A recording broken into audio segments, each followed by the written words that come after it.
at. Chapter 6. How Riches Come to You.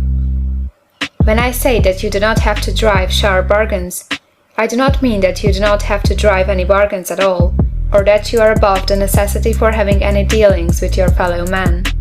I mean that you will not need to deal with them unfairly. You do not have to get something for nothing, but can give to every man more than you take from him.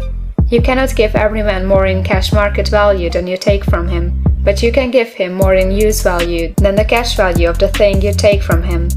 The paper, ink, and other material in this book may not be worth the money you pay for it, but if the ideas suggested in it bring you thousands of dollars, you have not been wronged by those who sold it to you. They have given you a great use value for a small cash value. Let us suppose that I own a picture by one of the greatest artists, which, in any civilized community, is worth thousands of dollars. I take it to Baffin Bay, and by salesmanship induce an Eskimo to give a bundle of furs worth 500 for it. I have really wronged him, for he has no use for the picture. It has no use value to him. It will not add to his life. But suppose I give him a gun, worth $50 for his furs. Then he has made a good bargain. He has use for the gun. It will get him many more furs and much food. It will add to his life in every day. It will make him rich.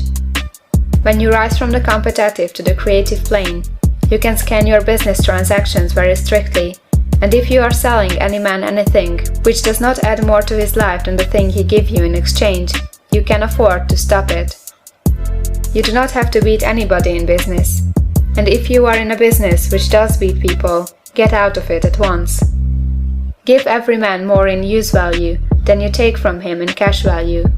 Then you are adding to the life of the world by every business transaction. If you have people working for you, you must take from them more cash value than you pay them in wages.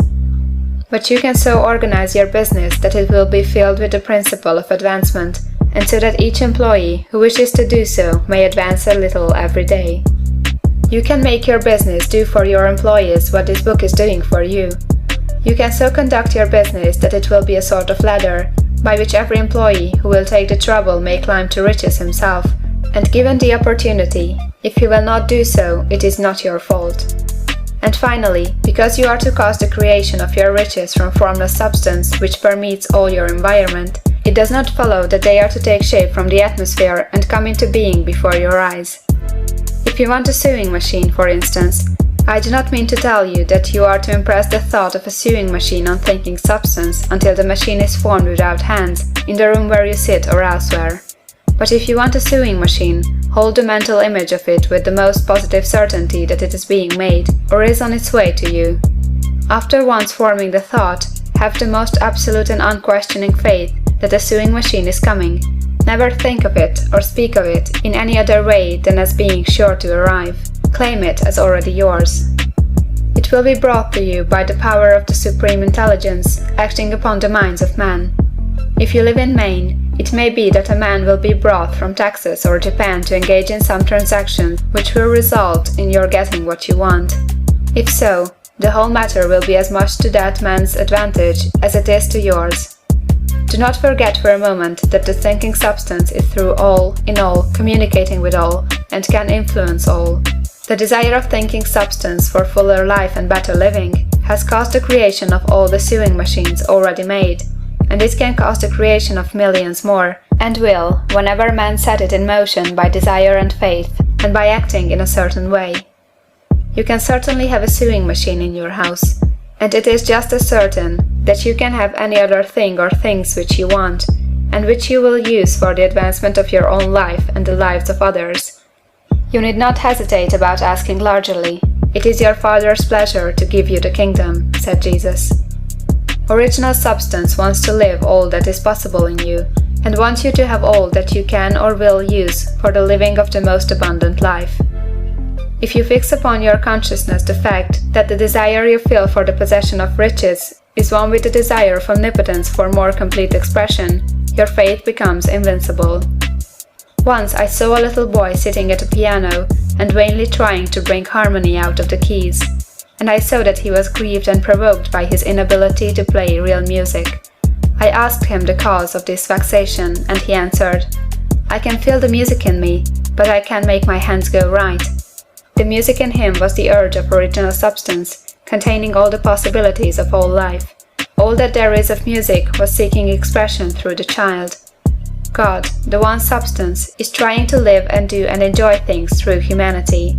He is saying, I want hands to build wonderful structures, to play divine harmonies, to paint glorious pictures.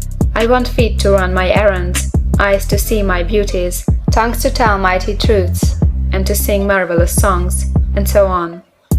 All that there is of possibility is seeking expression through man.